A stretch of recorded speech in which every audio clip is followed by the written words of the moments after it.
Hey, good morning for me. Good afternoon and evening to the two of you. Hello. Hello, hello. Good to have you back, Greg. This is your third or fourth time, I think, that we've done a Yeah, stream.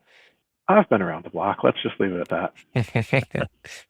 Good to get you back First on. time, And first time on analytic endeavors, though, I think. So yeah, really nice to have yes, you on this channel, and I get to Yeah, sit in on so this one too. yeah, long time listener, first time caller then I guess. exactly. Always appreciate your some of your comments and anecdotes whenever you're one of the audience members in the stream. So congrats on the title upgrade too. Chief of Scope Creep. It's a good honorific title for sure. Yeah, well, every C-suite needs someone who comes up with ideas that no one can actually finish. It's very fair. But yeah, it's I think just for a couple of like little anecdote questions and stuff, and until we actually get started. But like, I think since the last time you've been on, you've changed locations. You're now over in Denmark, and some of the cool stuff now. Yeah, I moved to Denmark last June. I've been sitting here in Copenhagen with the Tabular Editor team. It's been really nice. It's a good set of people for sure, and Copenhagen is definitely one of my favorite cities. So it seems you're in a nice, comfy spot. Yeah, I like it. Yeah, me and Uh, Reed have been over Copenhagen a couple of times last year, and I think we'll all be hanging out together on one of our favorite conferences that we yet to get to, the Power BI Cruise this June. Yeah, that one's going to be really good. exactly. What we like to do as well, as you've done before, is maybe just give you a chance to do a little brief introduction about yourself. Kick that off from get people a chance to know you, and then we can use that as an opportunity to segue into the topic of the day as well. Yeah, definitely. So, as the title there says, my name is Greg Baldini. I've been working in the BI and analytics space for pretty much my entire career, and almost all of that has been with Microsoft and with tabular models and Power BI models. Uh, Large part of that career was consulting, working with enterprises and small organizations, kind of across industries. And then in the last few years, I've transitioned a lot more into product development, working most of my time with Tabular Editor and also a couple of other things on the side. And right now, I'm one of the core developers. So at Tabular Editor, I'm Nice. responsible for some stuff we'll see today, as well as our M language support. And like it says in the title, a lot of scope creep. I usually have more ideas than I can finish. I think the creatives in general have always continuously growing backlog of ideas, Yeah. and I'm sure plenty of half finished projects somewhere in there. Hmm. The Jake finds your beard quite impressive, by the way. Yeah, Well, got a thank you. got a couple I of think that comments about the impressive beard already. So I yeah, swear someone definitely like working for you. also on LinkedIn commented on this because you had a picture with you and Daniel, and somebody's like, Daniel needs to up their beard. I need to step his beard game. Well, you Yeah, see, I moved here to Denmark, and all of the Danes in the company, almost everyone wears glasses, everyone has dark hair, and all of the men have beards. And so I just wanted to fit in. I feel like you have one of the longer ones probably though at this point, right? Well, yeah, I don't do anything halfway. That's fair. Go big or go home. But yeah, I think coming around to like Tabular Editor and certainly some of the new stuff that you've either been managing or working on. What are we going to be getting our hands on to today? Yeah, so there's a new feature that we've launched called the Semantic Bridge. And before diving into demo or anything like that, I just want to talk a little bit about some of the background and why we ended up building this thing. And the short version of the background is there was a conversation over a couple of drinks at SQLBits last year, but the more practical version of it is it really comes from a challenge that I've seen throughout my career and that I'm sure you guys see with your clients and your customers is that there is no such thing as an organization that has one data tool or like a Yeah. single place where everything happens for data. And, you know, usually it's multiple reporting tools, multiple data layers. I've seen plenty of organizations with like two or three different data warehouse or data lake initiatives. And stuff's just kind of all over. And so that's really the reality that we're working in. And I'd love to hear if you guys have any counterexamples of an organization with truly just one data layer or one data tier. I mean, very small companies do, but nothing at scale. Yeah. The like once you exit SMB, this small to medium business for I try not to use too many acronyms outside, for non-techies, but yeah, it like there's going to be a lot of pieces that plug into your platform for sure, and that just makes sense depending on where, either due to a legacy reason or there are just certain platforms that are better than others. No platform's good at everything for the most part. So yeah, you need to be able to, I think, accommodate that, and that I think that was a reason that so early on, like Power Query was built to kind of begin with. It's a data transformation tool, but it's also a data connector, and like that's a really important part of that is it plugs into, well, I mean, I'm sure at this point it's like what, 280 300 different sources, I can't keep up with it. Officially and unofficially. Obviously anything with an API, you can just Cloud code it and get stuff into there easily. I would say a lot of companies now, are looking to try and do that all in one, right? We're the only data tool you need. I think this is a great example. We're going to be talking, I believe, a lot about Databricks, Microsoft. Yeah. You see Microsoft kind of coming over from the Power BI side. They're kind of going left, right with Fabric, trying to get the engineering. Databricks doing the opposite. We do have some clients that we go to that, just want Fabric or just want Databricks. To be honest, Microsoft started doing Power BI, the semantic modeling, way before. Databricks was, starting with all their engineering. They're still, I think, personally, very strong in their respective areas, and I think they will be for a while. And we love like a Databricks and Power BI combination. Oh, yeah. I think they work great. We do some in Fabric, some in Databricks, especially for those engineer-heavy workloads, and it works well. To have multiple and not to be locked in to a single vendor. Obviously comes with its own issues, which I'm very excited to look at what Greg's been doing to solve them for us. Yeah. And I think that's the thing is you guys both mentioned like having a platform or a tool with the strengths for certain workloads or for certain workflows. And what I've seen a lot of personally when I've been a consulting is like you'll have a team and they'll choose a platform for whatever meets like their specific need. But then when that team needs to work with any other group, mostly they just want to publish something on their own platform and have that other group come to them. Very rarely do you have a team that owns a platform or who owns a solution who then wants to go out and then learn someone else's platform and then take their stuff and put it over there. Mostly we want to build things and then provide those to others and let people come and take from us or query from us. And that's sort of the pattern that I've seen. And so when we talk about something like Databricks or some other platform that's really heavy on the engineering side, like that's where a lot of companies will have a huge amount of their ETL workflows or their data ingestion and data prep. But then you have people all over the place who want to ingest that data and use it for reporting purposes and that sort of thing. And like out of curiosity, when did you first kind of identify the gap of some of the stuff that you'll be showing? I mean, first identified probably like 10 years ago. It's been a challenge for a long time, but for the semantic bridge that we're going to be looking at today, specifically, the conversation for me started in July over the summer, and it was the question of, hey, what would it take to do something that looks like this? And the this is really going after the idea of the semantic model, because when we have people coming to a data platform or to some engineering solution and then wanting to present that data further downstream, traditionally it's been reports, and that would be you need a semantic model that you can use as the baseline for those reports. Today it's still reports, but there's also a lot of AI and LLM use cases. And one of the things that I don't think anyone planned this or designed it, but the things that make a semantic model useful to end users for reporting purposes also make it super useful to AIs, because this is a collection of data, and it's not just the raw data, it's not just tables, but it's metadata like descriptions, and it's little recipes that we call measures that are how you aggregate things to get a certain business metric of meaning.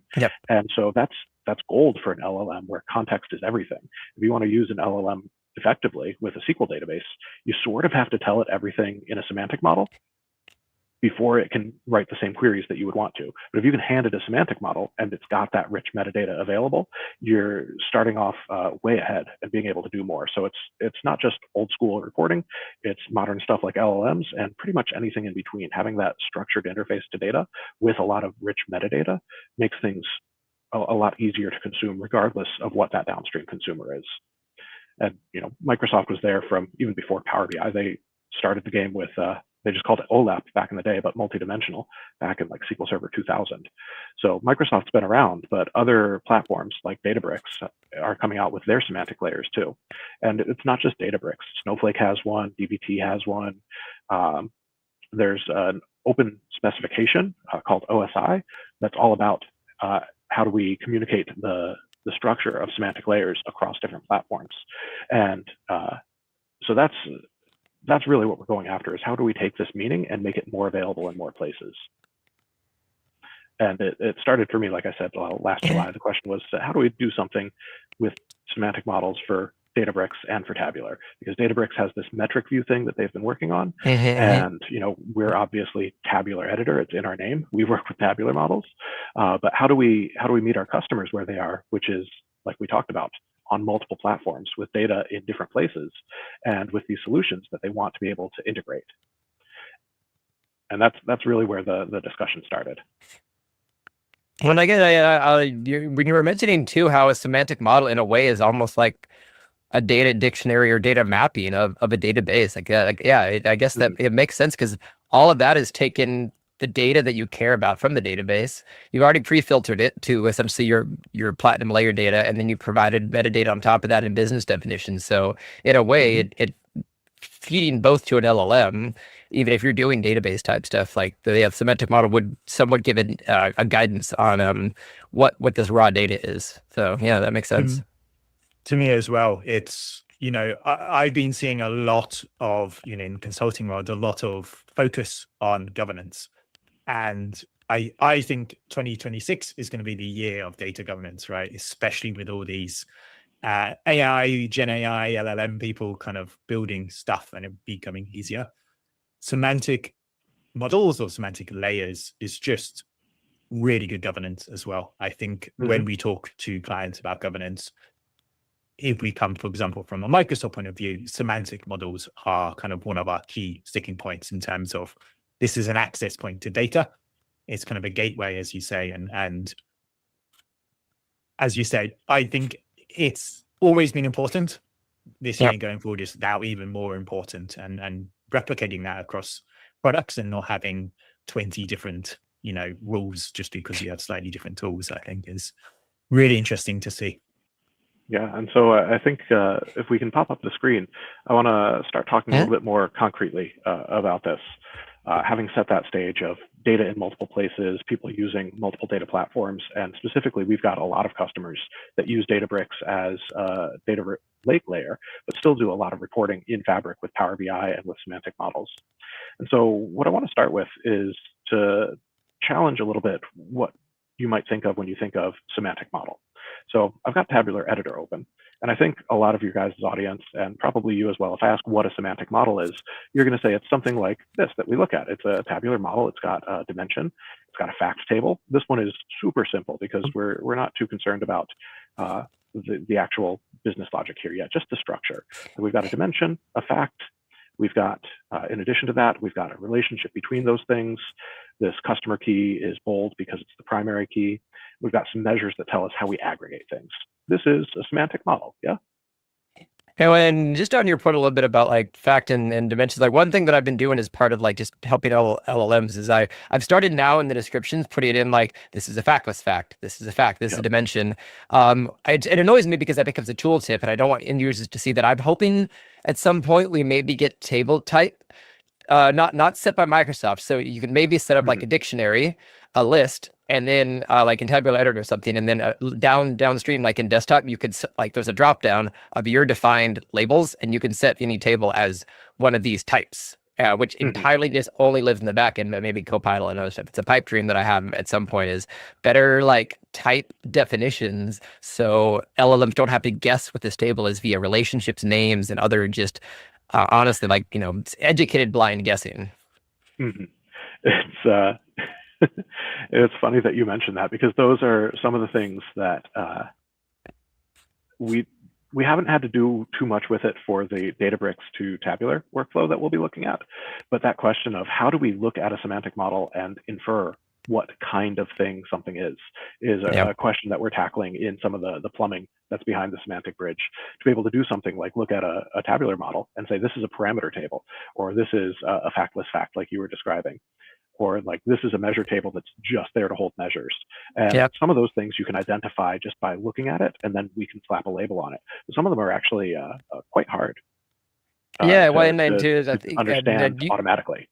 And you do have the grouping, at least that's built into Tabular Editor, where you use I forget there is some safe like blank field that you can write just text data into and showcase in the UI. But like that is one way to potentially do it, is maybe use the groupings that you have for tables to get those definitions. But it's still like not an out of the box type thing. So I do hope down the road they make it easier for people to provide additional labeling without having to dump everything into annotations or the description box. Yeah, that would certainly be nice to have a structured way to represent those things. But what I want to look at next is, like, we've got this idea of a semantic model, and in one way, it's this thing that we look at in Tabular Editor, or you could look at, the similar things, the model view in Power BI Desktop. It's the same idea of a list of facts, a list of fields, a list of measures. But another concept of what the model is I'll pop over here. This is just a text editor where I've got the exact same thing. It's the same fact table open, except this is now Tyndall. So this is, on one hand, kind of very different. Like, this isn't a GUI, this is just a text file that holds some information, but it represents the same thing. It's the same fact table that we're looking at. We can see this total orders, that's one of the measures we looked at. We can see this total revenue, that's one of the measures we looked at. We can see each of these columns with some metadata about it. So I'd argue to you that just as much as what we were just looking at is a semantic model, this is also the semantic model. It's the same semantic model, but it looks very different. And we can also pop over to this model.bim. This is, again, the same thing, but it looks very different. This is now JSON, but it's representing the same information. We can see the table customers. We can see its partitions and its M definition. If we scroll down, we see the table named fact. And then in here, it's got a whole bunch of columns. And if we keep scrolling, we'll see that we've got the partitions for this fact table. We keep scrolling, and eventually we see those same measures. So we've just looked at three different things, but they're all the same semantic model at some level, even though they're different file formats. They're named different things. This is named model.bim. The other was named fact.tyndall, because we were looking at the Tyndall file for just the fact table. And when we look at Tabular Editor, it doesn't really have a name that we really associate with it. It's just the model. But I'm going to show one more thing, actually, is we'll pop over to this YAML file. And YAML isn't something that Power BI can read natively. It's not something that Tabular Editor has been able to deal with for a semantic model before. It's not something you can deploy in Fabric. But this is actually the same semantic model, represented just in a different way. And we can see the same things that we saw before. It's named a little bit differently. We don't see anything named fact. We see this thing with source, but it's the same orders table that we were looking at. And if we come back over to Tabular Editor,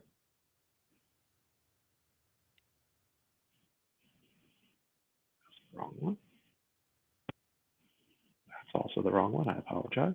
Here we go. If we come back over here, we look at this fact, and we look at its partitions.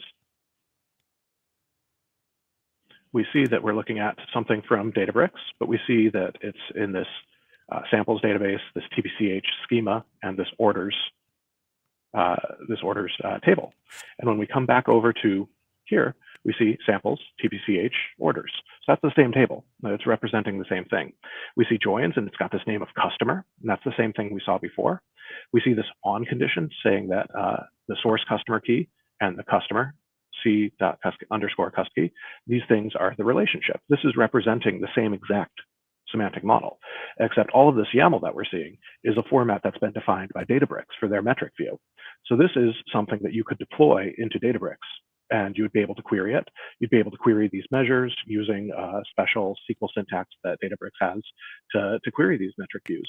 But it's the same thing. We've got fields, we've got measures, we've got tables that are dimensions, we've got a table that we use as the fact. So we've just looked at 4 different things. 3 of them live in the Power BI or Fabric world. One of them doesn't, but they're all the same idea. They're all the same semantic model. We're just representing the ideas in different ways. The thing that I like about this, just back in the comment earlier, is the descriptions I think work a lot better too, with specifically having sources and dimensions and everything. It just business logically makes more sense. Yeah, it is. I'll give them this. It is very concise compared to the JSON for Timsol, or even compared to the Timdal, which is sort of like YAML but isn't YAML. It's quite concise. And just one, just last little, just mention on that is I think there is a whatever 2020 hindsight, I think, advantage with any company that's starting to build a new data platform today versus say 10 years ago, because there was no thought of like, needing a smart machine to read this stuff. For the most part, it was it was just code that needed to be read by the UI that was going to render it essentially in the one product. So it's much easier to build this stuff knowing, oh, we need a much better definition in the code because things are scanning this code now. Yeah, but it is also it's not just for standing on the shoulders of Tabular. The Tabular model can represent things that are impossible for a metric view. So you'll notice that source up here is just a single source. There are not sources. Source in a metric view is the fact table, and it's the fact table. There's only one fact table. A metric view doesn't actually have the ability to define multiple fact tables. Essentially, what it gets presented to the user as one big table. Now, it's not actually materializing everything as one big table because we've got these joins that reference other tables in the database, but it is a dimensional model that is a strict star or snowflake schema in that it's got the single fact table. So the tabular model does have a much more verbose serialization, but it can also do some things that the metric view can't. Fair, okay. But you're right though. This is actually I have found myself when I've been working on this, it is much nicer to look at this output than it is to look at something that is Timsol or Timdal, because this is nice and concise, and it does tell us only the bare necessities. And you can add some other things to the metric view definition. We don't support the rest of the metadata yet in our MVP that we've released this month, but it's in active development to bring in other things like descriptions or like format strings, for example, or the ability to have both a name and a friendly display name. So we're going to be supporting more of the metric view surface area. This is really a stripped down and bare bones version of what a metric view is. Okay. This is a valid metric view. You could deploy this and use it. Nice. And so the question is, how do we get from this metric view? I'll bring this over to the left side, and then I'll bring up a tabular editor. And this is a tabular editor that has no model in it, just completely new. And what I'll do is I'll just do a new model. So it's completely empty, nothing in it. And then what we can do is, what we've built is the ability to do an import of this metric view into the tabular model. And so, like I said, I've been working on it since last summer, and all I've managed to build is one button, but I'm pretty excited about this button. So you can go to open, and where you might open a model from file, which would be that Timdal or would be a timsol.bim, or model from folder, like where we do our save to folder. Instead of doing that, now you're opening a model from metric view YAML. And what this allows you to do is browse on your file system. And so this lets you go and find something, and we see this tabular translatable, and that's the same name as the one we were looking at there. So I'll open that. And then we need a couple additional pieces of information. So if we look over at this YAML, there's nothing about the actual Databricks host. Like, we don't know whose Databricks tenant it is. We don't know what database in Databricks or what warehouse we're actually looking at. So you do need to be able to provide that, and that's just passed in here. And where did my keyboard go?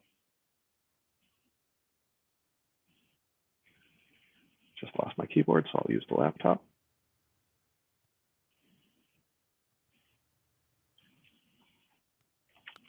I think I might have lost battery on that. I apologize. I've been having a bad time. No worries. Murphy busy sometimes building. just likes to knock on your door. Yeah. Greg's been locked away building the features for the last few months, so we can give him some slack.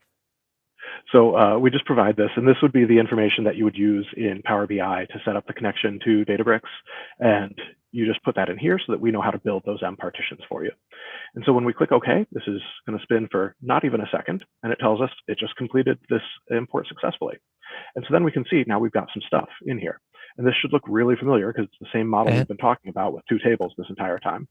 But what we've done is we've created this relationship. You can see this relationship is a one-to-many, relating customer to fact. And that's based on this join that we see over on the left-hand side of the metric view. If we look at customer and expand out, we've actually written all of this M. And then this is why we needed to know those 2 pieces of information in that little GUI dialog, because we needed to know what to pass in here for this M expression to pass as arguments for that Databricks.catalogs function. But you can see this is now a valid M partition that is going to work in Power BI.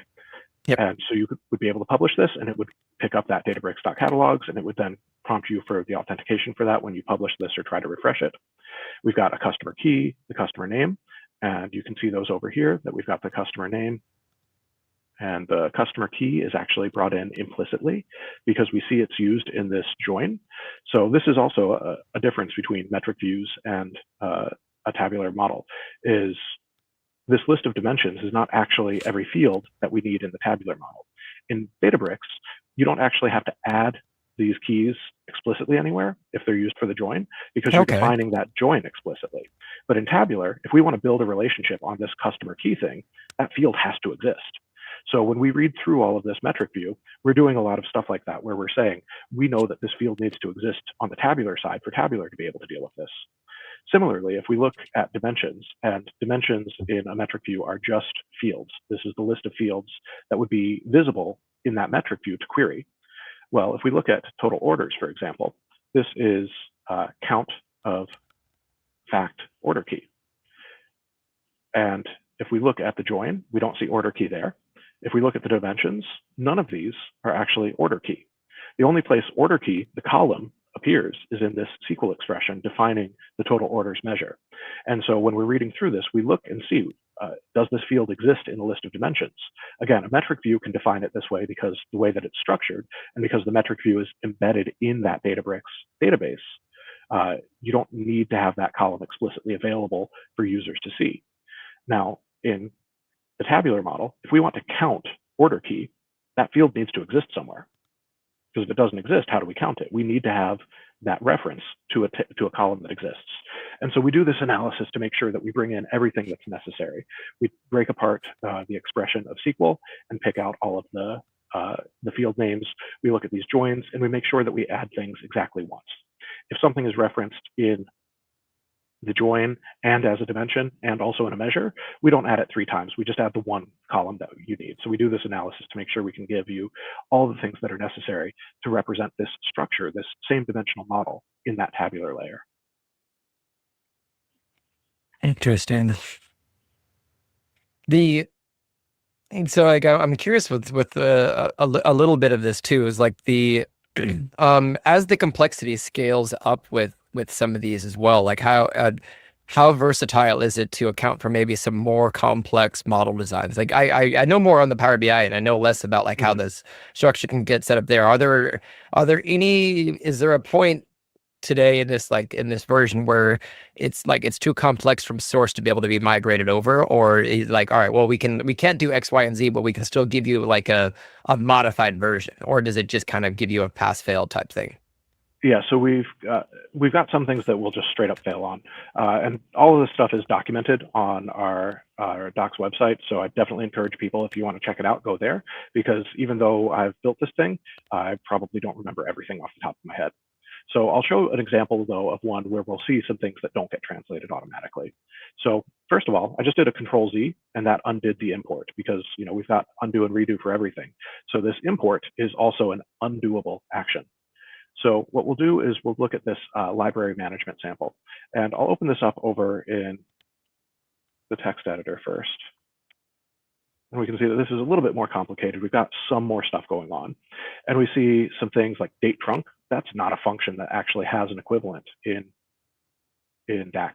You can do the same thing, but there's nothing that will just take date part and then truncate off the rest of the date. It's something that exists in Databricks SQL and other SQL dialects, but that doesn't exist in DAX. If we keep scrolling, we'll see some other things in here. Let's see here.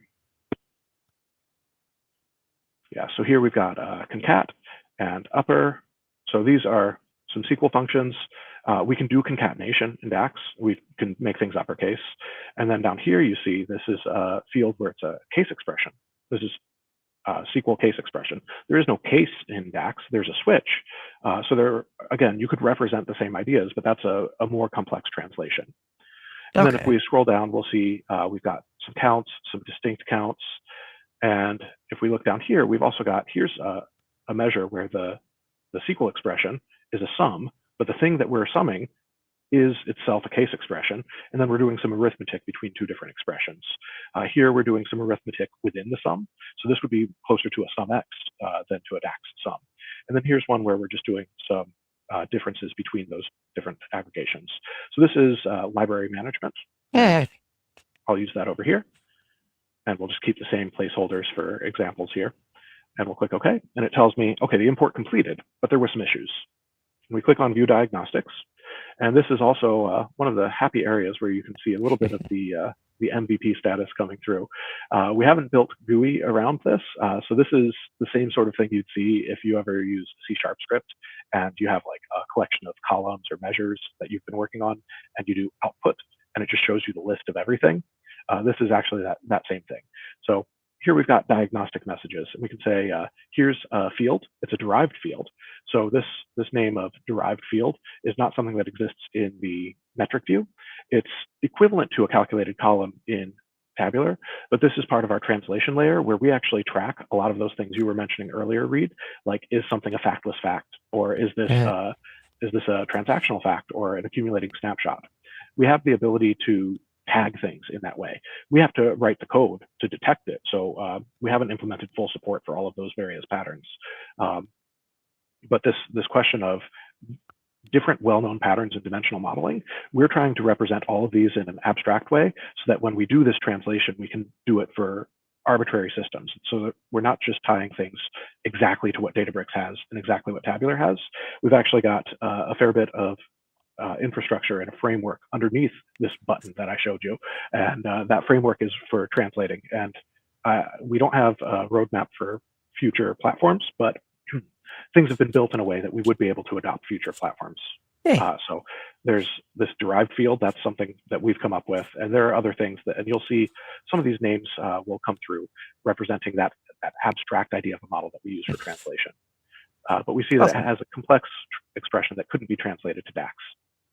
And the original expression has been preserved as a comment. And that's what we do for most of these things that we can't translate. We pass it through as a comment. If we look later here, we see this measure has a complex expression that couldn't be translated. And a useful thing with any of these diagnostic messages that we show you is a path. This path will always be populated for anything that we're generating. And what this does is this is actually just some text, but it might look a little bit familiar to you. I'll copy it for now, and we'll come back to it in a moment. So if we look over here on the right, we've got tables, relationships. Sorry, were you going to say something? No, sorry, I was just confirmation with the sound. All right. And so here we've got facts, and now we've got, this is a library management thing. So this would be all about, not rentals, but loans from a library and things like that. So here we've got a field that these are normal data columns, and here we've got one that came through as a calculated column. Now this calculated column has a DAX expression. This is one of the things that we couldn't translate automatically. This is fairly low-hanging fruit. Really bluntly, we've done almost nothing to try to translate the SQL. We handle a few simple aggregations to automatically translate, but most things in this MVP are being passed through as comments, being left either for you to come through and fix this up, or if you wanted to, you could throw an LLM at it and just say, hey, look at this definition and go for every measure or every calculated column that's only comments and do your best to translate that. And it's following this structure, so you'll always have this original expression and then this comment saying that it came from Databricks, and then you'll have the original SQL expression, and then the closing comment line will always be on a new line. So you can get this out fairly easily if you were going to do something in a script. I think and it's, so this. Oh, go ahead. I was going to say, I think it's good to know here, going back to saying you haven't done much. Metric views are, I mean, months old really in Databricks alone, and this is what, days old. This, I think it's, you know, very early days, but yeah, I'm really excited to see some of the cool stuff coming. But I mean, really blown me away already on what you have in here. Oh yeah, Thanks. for sure. This is super cool. I appreciate it. And yeah, we are working on a lot more. I've got some fairly big tasks, both to bump up the UI. That should be in our next release, hopefully, and also to support, like I said earlier, more of the metric view metadata. That will definitely be in the next release based on what I'm seeing right now. I'm just going to look at this measure as well. We saw this was one of the things, this would have to translate to a SumX. And again, we could come up with this logic and write those translations. We do want to cover more of that SQL to DAX area, but right now we've focused on getting the structure through. But we saw earlier that there was a path, and I said that looked kind of familiar. So I'm just going to paste that thing I copied earlier. This is a C# script that I've got open, and I'm going to go full screen on Tabular Editor now, so we've got a bit more room here. And I'm just going to add a little bit. So that path that you're looking at is actually a valid C# snippet to get to that specific object. And this is the first script I'm running, so things are warming up out of the cache. And here we go. This is now outputting that exact measure that I copied the path to. And so this is now all of those measure properties. So we give you things that'll be useful for you to do follow-ups on. We show you that information, those diagnostic messages. We give you the path so that you can actually work with the diagnostic messages and do something with this. Here we're just outputting it to show you, but you could do anything with this measure that you wanted. So you could say that what I want to do is I want to get all of the things that had diagnostic messages. So we saw that GUI earlier that showed us the diagnostic messages. But if I come back to File, I could import again, and that would show me those same diagnostic messages again. And you're able to import multiple metric views into a single tabular model. This one's going to be a little bit weird, but I'm just going to click OK here. It tells me I've got issues again. So I could see these again if I went through that UI. That'd be pretty clunky. And you'll also notice that it did the import again as well. And it's just added everything again. And when we add duplicate things in Tabular Editor, we helpfully append that number 1 so that you don't get duplicate names. So that's not a great way to get back to those diagnostics. So I'm just going to do an undo, just Control-Z. So that'll undo that import. So now we've only got one version of this thing in here. But if we want to get to the diagnostic messages again, what we can do is in a C# script, we can use this new Semantic Bridge namespace, and we've got the metric view in here. And then we've got the import diagnostics. And the import diagnostics are always going to be preserved of whatever the last import was. So here we see the diagnostics from the last import that happened. And you'll note it's books 1, because again, this was the last import that happened was the second one. So we got these duplicates of everything. So what I'm going to do is I'm just going to clean this up a little bit. I'm going to do undo over here. We're at an empty model again. I'm just going to do the import one more time so that we can get this a little bit cleaner. This tells us there are diagnostics. But now here in the C# script, I can output that list, and I can get to this as many times as I need to. So this is showing me all of those warnings from before. but we've got those paths. So maybe what we want to do is actually get all of those things out that we could do something with, or maybe we want to operate on those. So let's say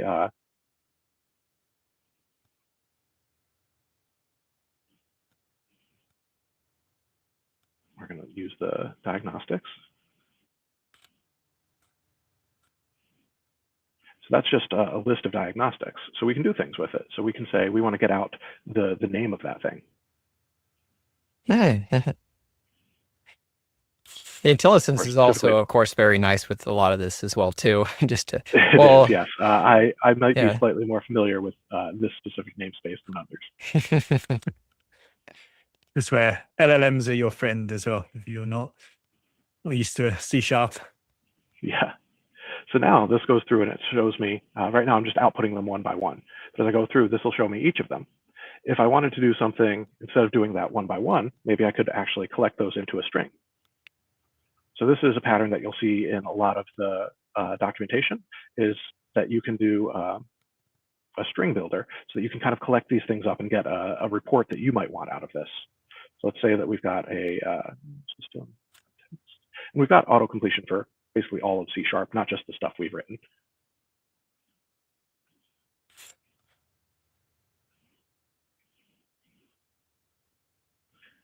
So now we'll say that we want to add the path. Okay. So now what I'm going to do is just put this in a slightly friendlier way. Again, we're, like I said, this is an MVP.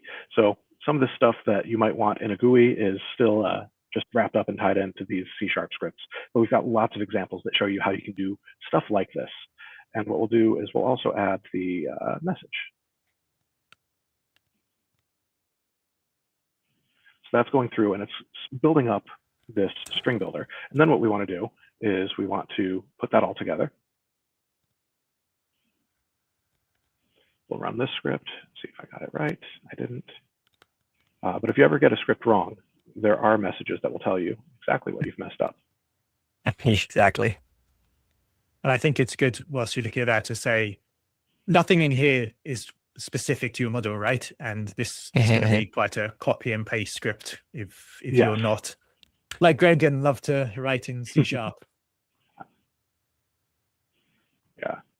Sorry, I was still doing just the path. So we actually just want to loop over the import diagnostics in total. And that should be the last error. So now this is giving us something a little bit friendlier. You could take this out. You could copy this and put it somewhere. Or maybe you want to copy this as a prompt and shove this into an LLM. Say, give me a script that'll fix all of these. So you could copy and paste that out to your LLM of choice. So there's all sorts of things you can do with those import diagnostics, but there's also a lot more that's available to you. So we've got some other examples that we can do. Those diagnostics are things that we've built in for the translation process, but you've got the metric view itself available in here as well. So I'll actually do one more thing. If we come in here, we've been looking at those import diagnostics. Bridge, metric view. So the model, the metric view model, is also available. And so I'll just leave this on auto-completion for a moment here. So normally in a C# script, you've got access to just model, not prefixed with anything. And that gives you access to all of the stuff in the tabular model. So you can do things like operate on the measures or look at all the columns or, set a format string for anything that's a numeric type. Well, we've got the metric view model available as well. So you can see dimensions. That's what we saw in the YAML before. You can see joins. That's the name of the thing we saw in the YAML.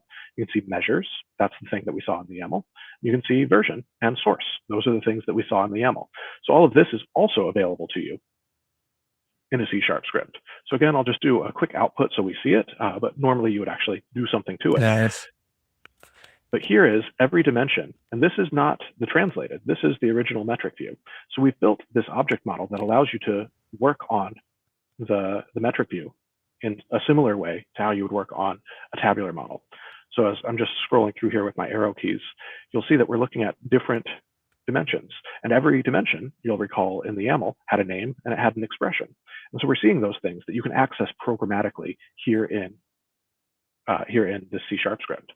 So you can look at things, and we'll move away from me typing, but you can also edit this metric view.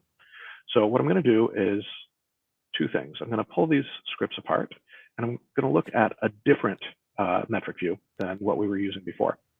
So we've got the ability to import. So we saw that import. What I'm going to do now is not import. I'm just going to deserialize. So this is reading a string of a metric view. So what this is going to do is it's going to make this metric view.model be this metric view. So I'm going to run this script on the left. And it doesn't really show you anywhere. But now, over on the right-hand side, this model is the one that we just deserialized. So you can load another metric view and have it available in the C# scripting interface without having to do a full import like we were looking at. And so now if I run this one on the right, you'll see that these are what we see in that left-hand side. So we've got product.product name right there. We go to the next one, product category right there. Next one was customer segment. So this is a different metric view than that library management one that we had imported. So we're now working on a metric view purely in a C# script. And we can do things with this. So what we'll look at here is the idea of maybe you want to edit this metric view before you import it. So we'll do this, we'll add a new dimension to the metric view. And for this one, I'm just going to copy a sample that I've got already. And so on the left-hand side, we deserialized that. So the thing that is named the metric view.model is the thing on the left. And so here, what we're going to do is we're going to report about what we're doing, but we're going to make a new metric view dimension. And then we're going to add that new dimension to the dimensions. So I'm going to run this script on the right, and this will give us a nice little report. Before adding was 6, after adding was 7. So what we've done is we've added this new dimension, customer_city. So I'll do one more C# script here, and we can then take a look at that.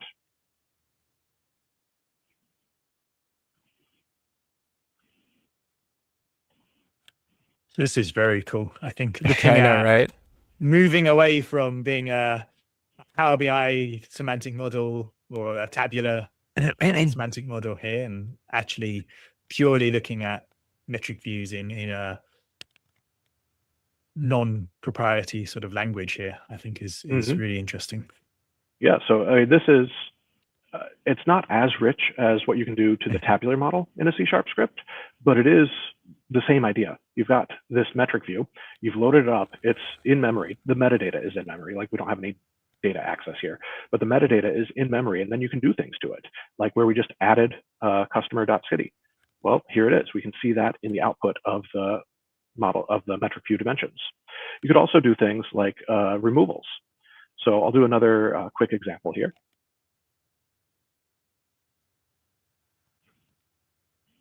So here, again, I'll paste in instead of typing all of this, but again, we've got docs. So anything that you're seeing here that you might want to do, you can check out our documentation and our how-tos, and it walks you through exactly what these patterns are and how you might want to do them.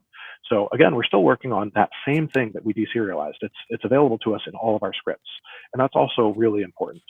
Just like if you're dealing with the tabular model, it's always there. Most things in a C# script are only there for the duration of the script that you're running. But this thing is persistent. So we just added that, and you saw that I came over to this other script and ran it, and I was still able to access it. Here, I'm back to this script, and we'll run this, and what it's going to do is remove. So I'll pull this down so we can see the results as well as the code at the same time. But you'll see we're using that same string builder just to do this sort of reporting, so we can grab strings at different times, but then show them to you all at once to tell you what happened. And what we do is we find the dimension with the name of order month, and then what we do is we go through the dimensions and we remove that dimension. And we can also do more than one. So I'll do another example here. This one is a little bit bigger, so I'll resize. But what we're doing is now we've got a few things that we want to get rid of. All of these things to do with date. So we want to get rid of the order date, the order year, and the order month. And so what we do is we find all of those. We find the list of dimensions that we want to keep. And then what we do is we actually go back through and we keep only those ones that we want to keep. Rather than saying it, I'll just click the button. So now what it's doing is it's removing a few and it's telling us what's left. And so again, that metric view is persistent. I'll come to this other script, and what I'll do is I'll run this one to show us the dimensions. And now we've only got 4, just like it said. We've got this product name, product category, customer segment, and customer city. So we've gotten rid of all of the date related things. So you can modify this metric view before doing the import. And so that's the last part that I want to show here is we've done some stuff. We first deserialized, it had 6 dimensions, then we added, so it had 7 dimensions, then we removed some things. So now it's only got those 4 dimensions left. And so all of this has been on that single thing that we loaded. And what we'll do now is, instead of going through the UI, we'll say metric view, import to tabular. So we've got from file, which would be exactly like what we did in the GUI. But what I'm going to do is not from file, I'm just going to import to tabular. And that works on, the autocompletion is very eager sometimes. That works on the metric view that we've been interfacing with in scripts. So it's the same semantic bridge.metricview.model, same thing that we've been working on and changing. Now here, what I'm going to do is I'm saying that I want to import to tabular. And so we need to provide that same information. And it's just placeholders for now, so I'm not going to type out a full path. But this would be the, I guess I'll be slightly better about my examples. Azure Databricks.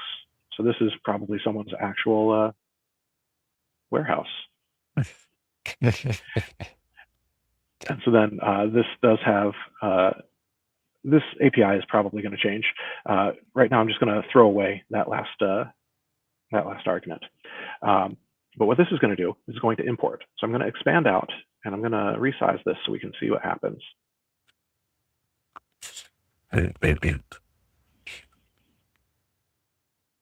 Be compiled because it's a live demo. Live demos are best demos. They are. Let's see if. Oh, sorry. I forgot one of the arguments. Until it's very new when even Greg is learning some of the arguments here. Exactly. Yeah. So you have to pass, the first argument is the tabular model. So this is what we're adding it to. Again, this API is probably going to get reworked. But what we'll see is that there's now more over here on the right. We'll see that there's a fact1. And if we look at this fact1, we'll see that it's got some stuff from this C# script that we've deserialized. I'm going to rearrange once again. I'm going to grab the expression editor and put that far left. So far left is the expression editor. Middle is the semantic model that we've imported from metric views and then did some stuff too. And then actually we don't need that one on the right. So we'll just have these two. And so we'll see that this was based on sales.fact.orders. And if we open up fact1, the second one, we'll see that it is sales fact orders. So we can bring in the metric view. We can do some stuff to it. We can add, remove, we can rename stuff.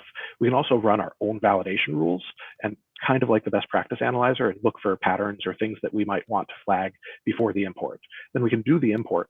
And then we've got a second metric view here in the tabular model. So I've talked a little bit. What do you guys think? It's a lot to take in here. I mean, awesome. For V1, I mean, really, really cool stuff. I think, yeah, my mind's definitely going on our best practices and how we do this, right? And I think I spoke around at the beginning. I mentioned about governance and that being super important. A lot of what I do.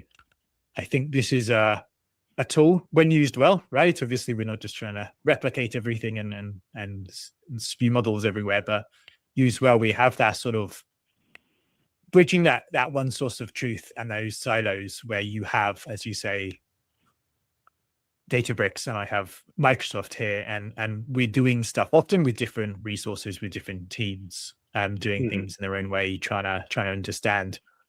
I love this being able to edit these metric views as well. As I say, like, you know, this is sort of a whole new territory almost, I think, for Tabular Editor here. We haven't done anything quite like this before. Yeah. It's really cool. I do like how many migrations have you done so far, out of curiosity, or if any? Like for customers in production? Yeah. This was released publicly yesterday, Reed.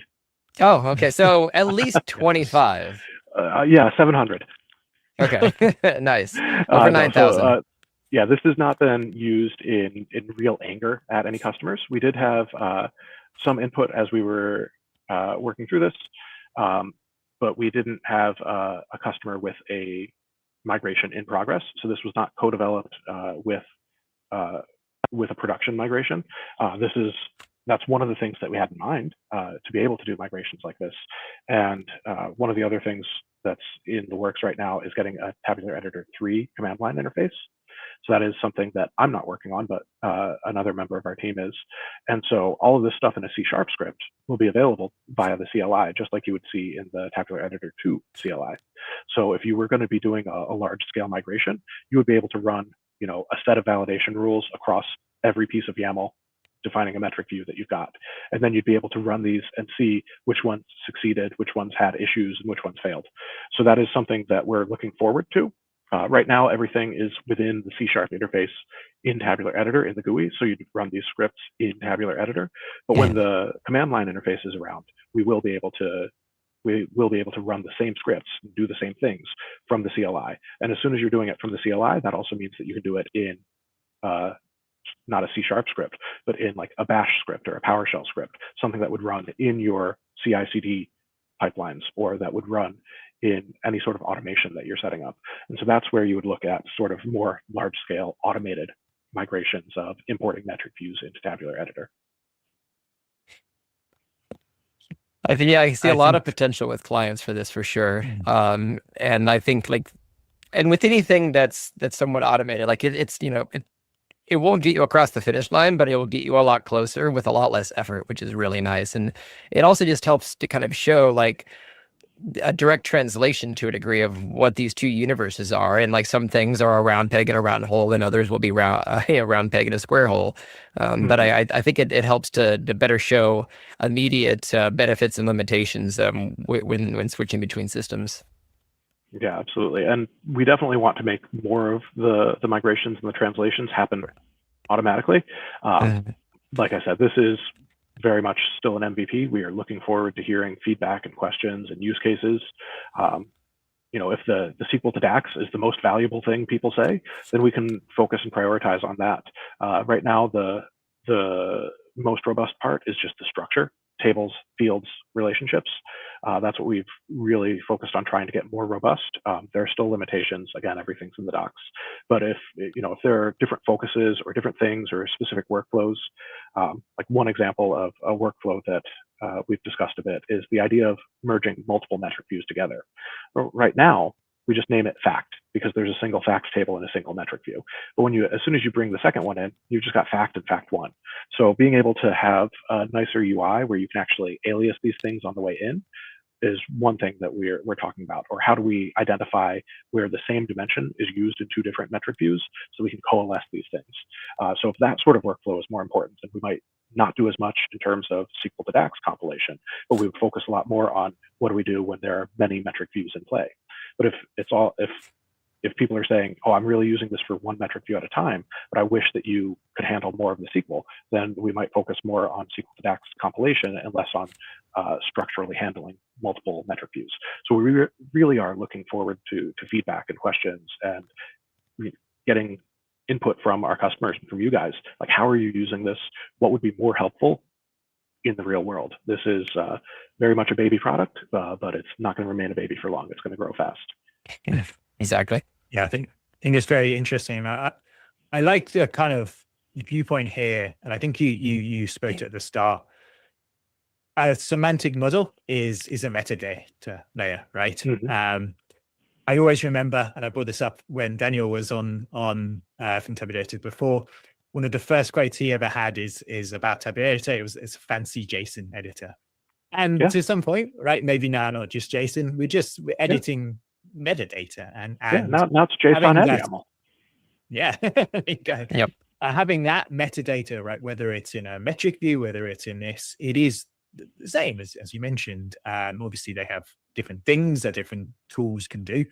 But getting out of that tool mindset and into thinking this is a metadata layer, which again, I get better governance and good views. I think it's going to be really interesting to see how people are using this and sort of some of the best practices that come up, helping people, I think, keep that single source of truth, doing things well and making your IT happy, not having 100 different versions of the same. I have my Databricks semantic model, I have my Microsoft semantic model, which happens when you have, as you mentioned, multiple platforms. So I think those best practices and coming out of this, how we use this tool to really be productive, is very interesting for me. Something we'll be watching very, very closely, for sure.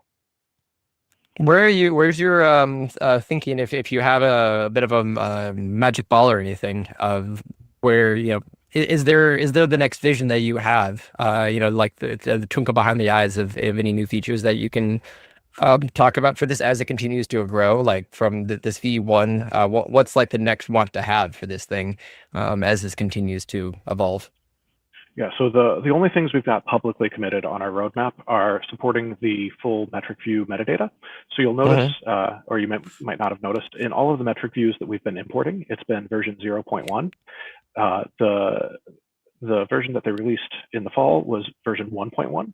It sounds like we're way behind, but there are only two versions. It went from 0.1 to 1.1. So right now I'm in the midst of supporting the full metadata of the 1.1 of metric views. This includes stuff like descriptions, synonyms, things like format strings, richer metadata, so that instead of giving you, a field, and if we look at this field, it's got a lot of stuff set by default, but like this, the only things we get out of the metric view right now are this name and this source column. Everything else is just defaults that come out of Tabular when you create a new object. But we would be able to set the description automatically. We'd be able to set a format string automatically, not a format string for text, obviously, but we'd be able to do more of that with the metric view v1.1 metadata. So that's what I'm working on, like literally right now. I was working on it earlier today. And then the other thing is a better GUI.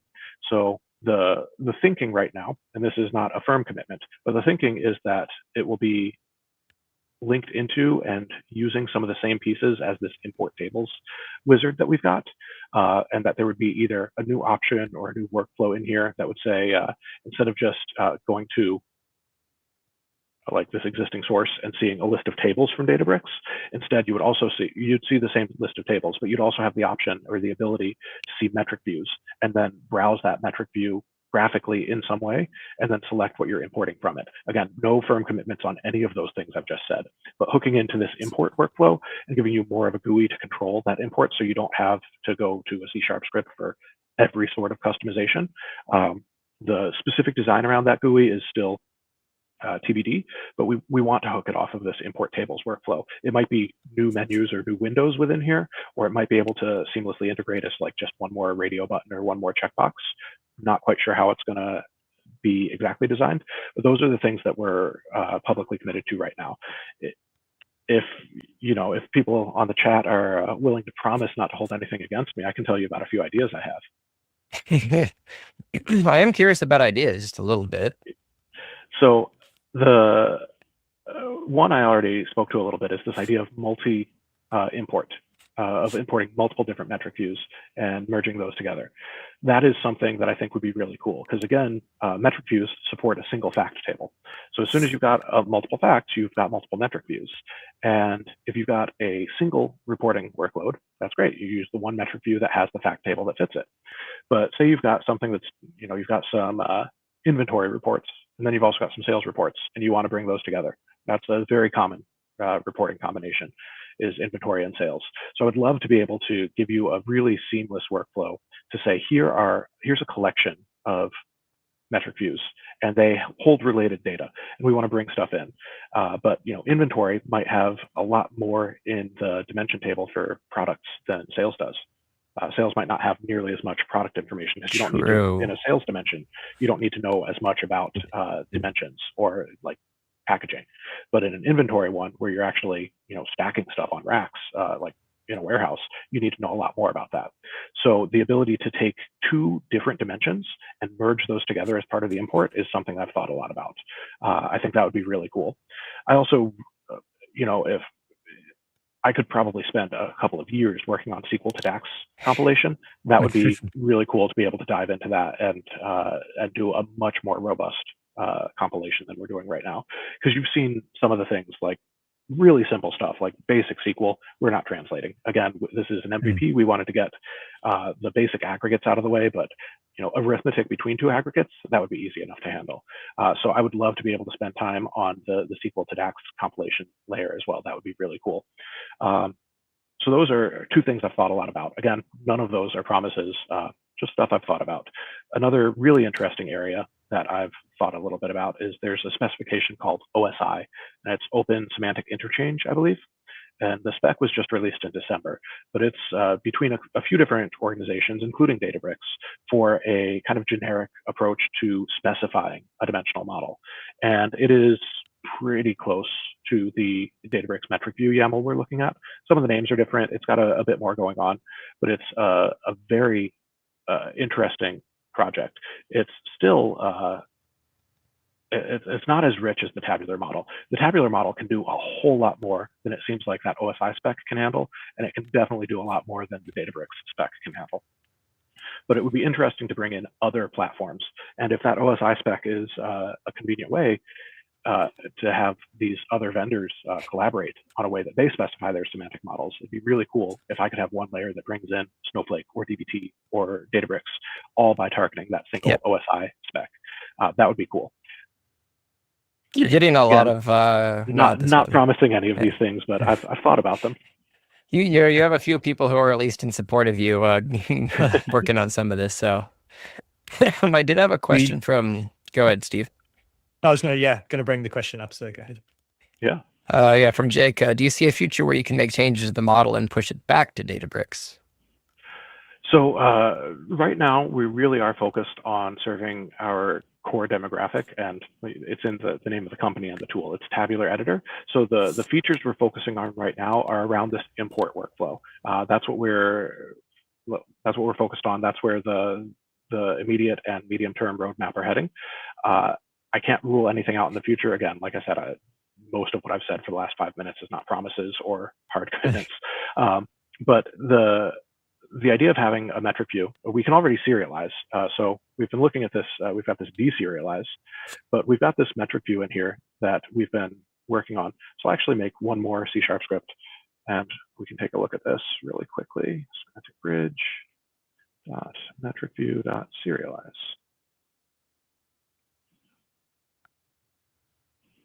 So again, we'll just output this so we can see it on the screen. So this is the thing that we did some work on. We removed several dimensions. It started with 6, we added, then we did multiple removals in those demos. And so we see that we ended up with 4. None of those date fields are in this serialized metric view. So this is now YAML. This is a metric view YAML definition. So you could take this, copy it to your clipboard or save it to disk, and then you could push that into Databricks. And like I said, we're going to be hooking into our import functionality.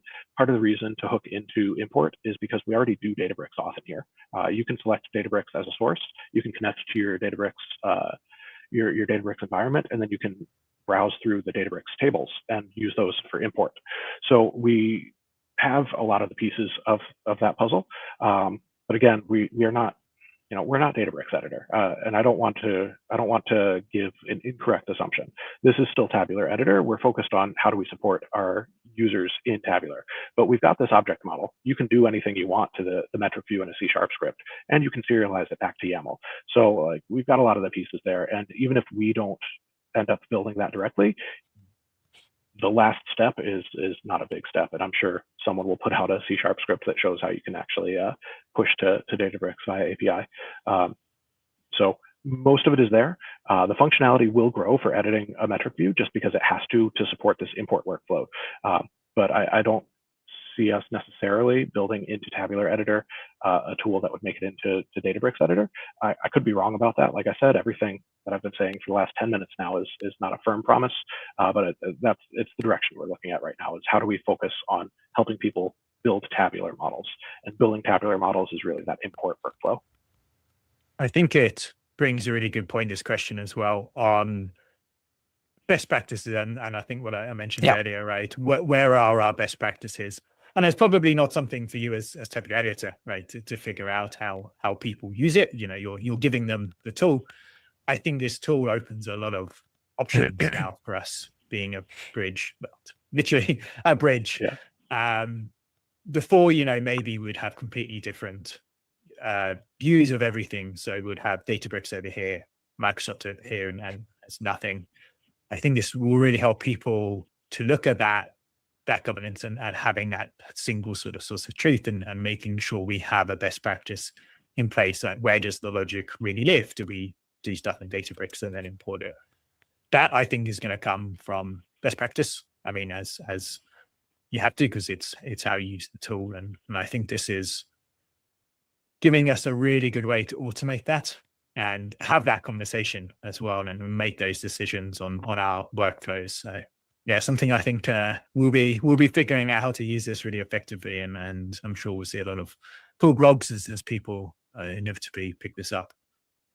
Yeah, and something you said there, Steve, that I would be remiss not to mention is you said conversation and feedback, and we really do want to get feedback. So I hope nothing I've said is construed as shutting anything down.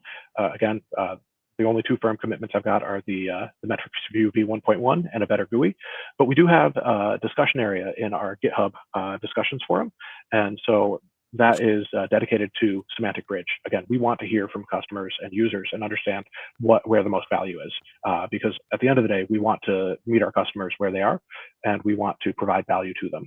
So we definitely want to see conversation, feedback, requests, and all sorts of questions, all sorts of stuff. I'd love to see how people are using this and understand what we can do to provide value to our users.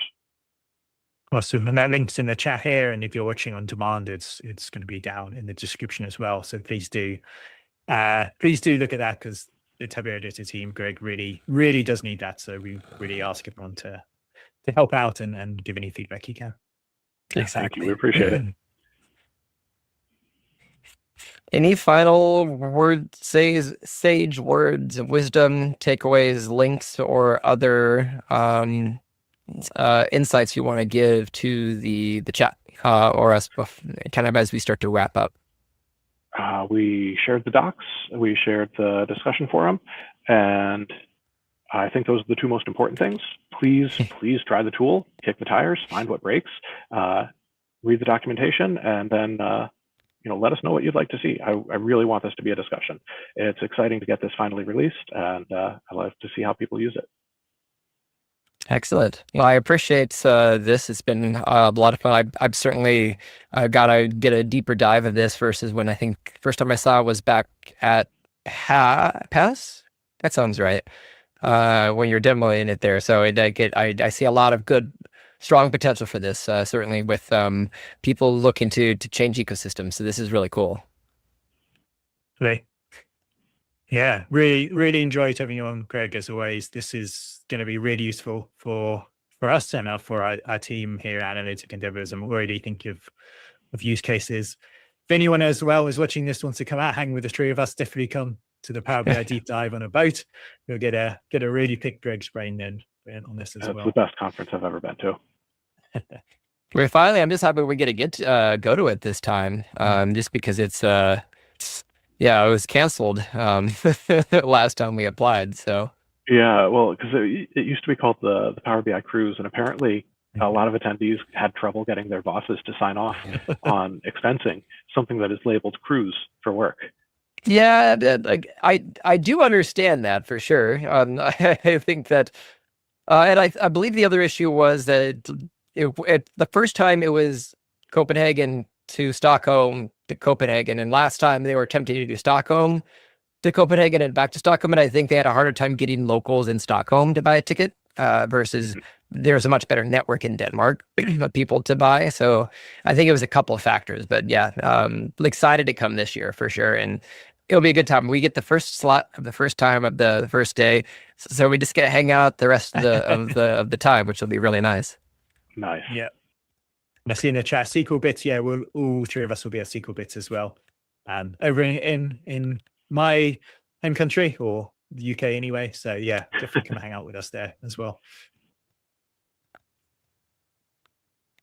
So excellent. I think with that being said, if there's no other comments or anything, I think we can use that to wrap up, and want to again express appreciation for you coming on, sharing this stuff, and showing us a cool new tool. Yeah, thanks for having me on. It's exciting to give the first full feature demo.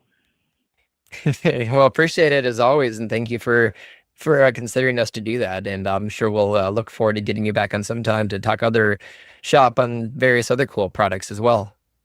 Yeah, we're accelerating. There's a lot of cool stuff going on. Looking forward to it then. All right. Thank Anything you. else from you, Steve? No, it's good. Really, really All enjoyed right. that. Always great to have you on, Greg. Perfect. Great And to hear. yeah, everyone else enjoy their mornings, afternoons, and evenings, and see you next time.